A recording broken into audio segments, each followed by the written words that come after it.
বন্ধুরা, আপনাদের সকলকে আমাদের চ্যানেলে স্বাগত জানিয়ে রাজ্যের সমগ্র শিক্ষার সঙ্গে যুক্ত এই রাজ্যের কর্মচারী অতি সংখ্যক ফিগার, পার্শ্ব শিক্ষক থেকে শুরু করে আদার্স যারা রয়েছেন, তাদের সকলের বেতন বৃদ্ধির স্ট্যাটাস এই মুহূর্তে কি রয়েছে। সকলেই তাকিয়ে থাকে, এই সমগ্র শিক্ষার সঙ্গে যারা যুক্ত তারা সকলেই তাকিয়ে থাকে পার্শ্ব শিক্ষকদের কি হচ্ছে, তাদের বেতন বৃদ্ধি বা স্যালারি বৃদ্ধির বিষয়ে এই মুহূর্তের কি আপডেট রয়েছে। এই সমস্ত বিষয় নিয়ে তারা তাকিয়ে থাকে, তার কারণ তারা মনে করে যে পার্শ্ব শিক্ষকদের যদি বেতন বৃদ্ধি হয় বা রাজ্য সরকার যদি প্যারা টিচারদের বেতন বৃদ্ধি করে, স্যালারি ইনক্রিজ করে, তাহলে হয়তো আমাদেরও কিছু একটা করতে পারে। তার কারণ এর আগেও আমরা দেখেছি, লাস্ট যখন প্যারা টিচারদের বেতন বৃদ্ধি হয়েছে, আদার্স যারা রয়েছে সমগ্র শিক্ষার অধীনে তাদেরও কিছু না কিছু স্যালারি ইনক্রিমেন্ট করেছে রাজ্য সরকার। এই মুহূর্তে স্যালারি বৃদ্ধির বিষয়ে কি স্ট্যাটাস রয়েছে, প্যারা টিচারদের কি আপডেট রয়েছে, শাসকপন্থী সংগঠন তৃণমূলপন্থী সংগঠনের স্ট্যাবলিশ নেতা, সভাপতি, প্রেসিডেন্ট, তার কি বক্তব্য, কি সিচুয়েশন, এই মুহূর্তের স্ট্যাটাস কি, এই সমস্ত বিষয় নিয়ে আজকের আমাদের বিস্তারিত আলোচনা।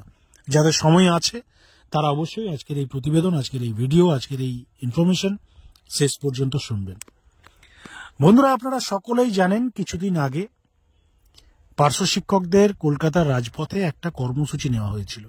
সেই কর্মসূচিটা নিয়েছিল পার্শ্ব শিক্ষকদের শাসকপন্থী বাদ দিয়ে যে সমস্ত সংগঠনগুলো রয়েছে তারা একত্রিতভাবে, এবং সেই কর্মসূচির যতটা সম্ভব বিরোধিতা করা হয়েছিল শাসক দলের পক্ষ থেকে, শাসকপন্থী সংগঠনের পক্ষ থেকে। এবং এমন বিরোধিতা করা হয়েছিল, সেই বিরোধিতার মধ্যেও একটা নতুনত্ব ছিল। আপনারা সকলেই জানেন যে যখনই পার্শ্ব শিক্ষকরা রাস্তায় নামার কর্মসূচি নেয় বা কোনো সংগঠন যখন রাস্তায় নামার কর্মসূচি নেয়, শাসকপন্থী নেতৃত্বদের একটাই বক্তব্য থাকে যে যখনই কিছু হওয়ার সিচুয়েশন আসে, যখনই কিছু হওয়ার কনফার্মেশন চলে আসে, তখনই বিরোধীরা বা যারা আদার্স পক্ষের রয়েছে তারা রাস্তায় নামার ডাক দেয়। এবারেও কিন্তু সেই একই গল্প রটানো হলো পার্শ্ব শিক্ষকদের মধ্যে। এবং আমরা যেটা দেখলাম নজিরবিহীনভাবে, প্রায় 99.99% প্যারা টিচার শাসক দলের সেই যুক্তিতে তারা একমত হলেন, এবং তারাও মনে করলেন যে না, যখনই কিছু হওয়ার থাকে বা সবকিছু রেডি প্রায়, এই মুহূর্তে আন্দোলন করা বা রাস্তায় নামা বা দৃষ্টি আকর্ষণ যাই হোক, রাস্তার অ্যাটলিস্ট কর্মসূচিতে এই মুহূর্তে না যাওয়াই বেটার। আর আমরা দেখলাম রাস্তার কর্মসূচিতে ওই 1,500-2,000 পাবলিক এসেছিল। পাবলিক অর্থাৎ প্যারা টিচার, যেখানে প্যারা টিচারদের সংখ্যা 46,000 বর্তমান সময়, 45,000 প্লাস আপনারা মনে করতে পারেন। তো সেখানে 1,500 থেকে 2,000-এর উপস্থিতি, মানে বুঝতেই পারছেন কত পার্সেন্টেজ বাড়িতে ছিল বা শাসক দলের কথা শুনে বা শাসকপন্থী সংগঠনের নেতৃত্বদের ভরসা করে তারা বাড়িতে ছিল। আর এই কর্মসূচির বিরোধিতার যেটা বড় ট্যাগলাইন ছিল সেটা হচ্ছে আলোচনার পক্ষে, আলোচনার মাধ্যমে বেতন বৃদ্ধি হবে। আলোচনা চলছে, আলোচনা হয়ে গেছে, আলোচনা খুব পজিটিভ জায়গায় রয়েছে এবং সবকিছু প্রায় রেডি।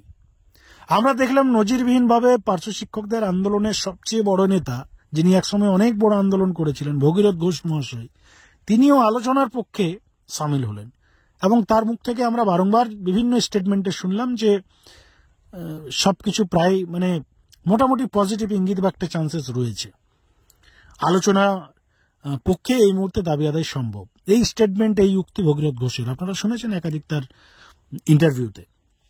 আর শাসক দলের নেতা রমিউল ইসলাম থেকে শুরু করে আরো যারা রয়েছে তাদের তো বক্তব্য আপনাদের জানা রয়েছে, মুখস্থ আছে মোটামুটি সকলের। তো অর্থাৎ একটা বিষয়কে হাইলাইট করা হলো যে এই মুহূর্তে যদি কিছু হয় সেটা আলোচনার মাধ্যমেই হবে। আলোচনা চলছে, আলোচনা খুব পজিটিভ জায়গাতে রয়েছে, সবকিছু একদম ওকে আর কি, কেউ রাস্তায় নামবেন না। আমরা দেখলাম সেই রাস্তার কর্মসূচিতে ওই 1,500 প্যারা টিচার, বিকাশ ভবনে একটা ডেপুটেশন দেওয়া হলো, সেখানে যারা আধিকারিক ছিলেন তাদের বক্তব্য আমরা শুনলাম যে এই মুহূর্তে যা স্ট্যাটাস তাতে কোথাও কিচ্ছু নেই, মুখ্যমন্ত্রীর গ্রিন সিগন্যাল ছাড়া কিছু হবে না। আমাদের কাছে এসে দাবিপত্র 1000বারও যদি দেন আপনারা, বিকাশ ভবনে এসে যদি গড়াগড়িও খান, কিচ্ছু করার নেই আমাদের, মুখ্যমন্ত্রীর গ্রিন সিগন্যাল ছাড়া কিচ্ছু হওয়ার নেই। এই হচ্ছে বন্ধুরা ফাইনাল আপডেট। এবার আমরা দেখলাম গতকাল বা তার 1-2 দিনের মধ্যে আপনারা জানেন শাসক দলের নেতা রমিউল ইসলাম শেখ শিক্ষামন্ত্রীর সাথে নাকি বৈঠক করেছেন, দেখা করেছেন, প্যারা টিচারদের বেতন বৃদ্ধির বিষয়ে আলোচনা হয়েছে এবং একটা নিজে আলোচনা সভাও ডেকেছিলেন। আপনারা জানেন সেখানে কিছু পার্শ্ব শিক্ষক প্রেজেন্টও হয়েছিলেন, এবং আবার রমিউল ইসলামের যেটা বক্তব্য, আজ থেকে প্রায় 7-8 বছর ধরে যে বক্তব্য তিনি শুনিয়ে আসছেন, যে ঐক্যবদ্ধ থাকুন, একত্রিত থাকুন, বিরোধীদের চক্রান্তে কেউ যাবেন না, শাসকের সংগঠনের পক্ষে থাকুন, এবং বারবার যেটাকে হাইলাইট করা হয় ঐক্যবদ্ধ থাকুন, ঐক্যবদ্ধ থাকলে সবকিছু হয়ে যাবে, এবং আলোচনা চলছে। তো বন্ধুরা, বিষয় হচ্ছে বেতন বৃদ্ধির ফাইনাল যে আপডেট আমাদের কাছে এসছে সেটা হচ্ছে এখনো ওই আলোচনাই চলছে। আর আগাম যে আপডেট রয়েছে, অর্থাৎ যে পূর্বাভাস, যে বিভিন্ন সূত্র মারফত যে খবর পাচ্ছি, সেটা আশা করি আগামী 1-1.5 বছর ওই আলোচনাই চলবে। আর বিধানসভা ভোট যেহেতু 2026-এ রয়েছে, হাতে একটা বছর সময় 2025, সেই বিধানসভা ভোটের আগে সমগ্র শিক্ষার দিকে যদি রাজ্যের মুখ্যমন্ত্রী একটু ফিরে তাকান, বা কেন্দ্র সরকারের যে বকেয়া টাকাগুলো বাকি রয়েছে সেই টাকাগুলো যদি রিলিজ করে কেন্দ্র সরকার, তাহলে 2-4 হাজার টাকা বৃদ্ধির সম্ভাবনা রয়েছে। আদারওয়াইজ যেটা মুদ্রা কথা, বা যে মানে এই মুহূর্তে যে স্ট্যাটাস, সেটা হচ্ছে আলোচনা চলছে। তাই যারা আলোচনার পক্ষে বা আলোচনায় বিশ্বাসী হয়ে বাড়িতে বসে থাকলেন ওই কর্মসূচির দিন, যেদিন দৃষ্টি আকর্ষণ করার একটা বড় সুযোগ ছিল 46,000 প্যারা টিচারের, বা সমগ্র শিক্ষার আরো যারা কর্মচারী ছিলেন, তাদেরও উচিত ছিল সেই মুহূর্তে রাজ্যের মুখ্যমন্ত্রীর দৃষ্টি আকর্ষণ করা, যে আপনি 2018 সালে বাড়িয়েছিলেন, আজ 6 বছর 7 বছর হলো, কিচ্ছু হয়নি, 10,000 টাকায় সংসার চলছে না, বাকি সবার বেতন বৃদ্ধি হচ্ছে, আমাদের হচ্ছে না কেন?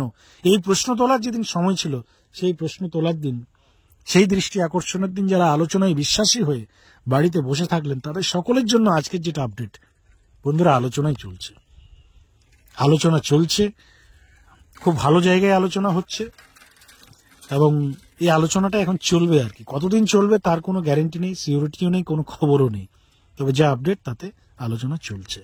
তো বেতন বৃদ্ধির যেটা ফাইনাল আপডেট আমাদের কাছে, সেটা হচ্ছে আলোচনা চলছে, আলোচনা চলবে, আলোচনা চলতেই থাকবে। একের পর এক সমগ্র শিক্ষার যারা কর্মচারী রয়েছেন তারা হয়তো অবসরপ্রাপ্ত হতে পারেন, অনেকে শারীরিক প্রবলেমের মধ্যে তো সকলেই রয়েছেন, মেন্টাল স্যাটিসফ্যাকশন তো কেউ নেই, শরীরের থেকেও মানসিক অবস্থা খুব খারাপ। আর আপনারা সকলেই জানেন, মানসিক অবস্থা যখন খারাপ হয় তখন একের পর এক দুরারোগ্যগ্রস্ত হতে থাকে মানুষ। তো এই হচ্ছে স্ট্যাটাস আর কি। তো যারা আলোচনায় বিশ্বাসী হয়ে বাড়িতে থাকলেন, তাদের কাছে আজকের এটাই নিউজ, যে আলোচনায় চলছে বন্ধুরা, বেতন বৃদ্ধির আপডেট হচ্ছে, আলোচনা চলছে। আর এই প্রতিবেদন আমরা করতাম না, করার কারণ একটা, আমরা বেশ কিছুদিন ধরে অফ রেখেছিলাম আপডেট ভিডিও দেওয়া।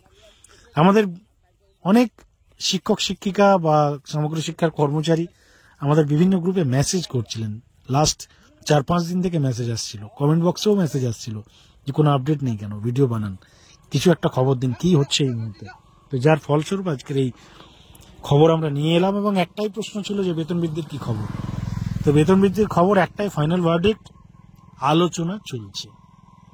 এই আলোচনা কতদিন চলবে গ্যারেন্টি নেই, আলোচনার নিটফল কি সেটা আশা করি আপনারা জানেন, ওই লাস্ট 7-8 বছর ধরে যে নিটফল হয়েছে সেটাই।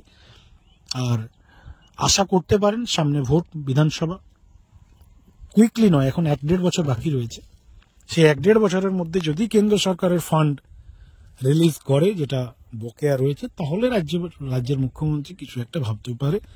তবে আহামরি কিছু ভাববেন না, আশাও করবেন না। 1-3-2024-এর যে অর্ডার, সেই অর্ডার নিয়েও বেশি মাথা খারাপ করার প্রয়োজন নেই, তার কারণ অবস্থা খুব শোচনীয় আছে। ধন্যবাদ।